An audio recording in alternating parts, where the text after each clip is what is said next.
நண்பர்களுக்கு வணக்கம். VDN forms and agriculture சேனலுக்கு உங்களை வரவேற்கிறேன்.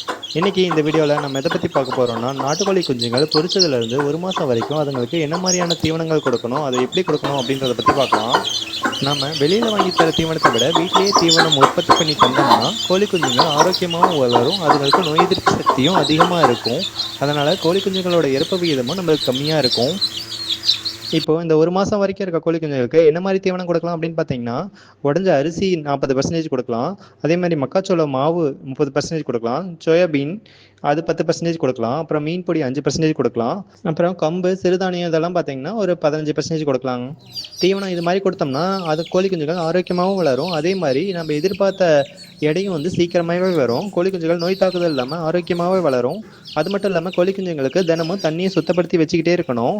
அது இல்லாமல் 3 நாளைக்கு ஒருக்கா தண்ணியில் குளுக்கோஸ் கலந்து வச்சோம்னா கோழி குஞ்சுகள் இன்னும் நல்லா ஆரோக்கியமாகவும் இருக்கும்.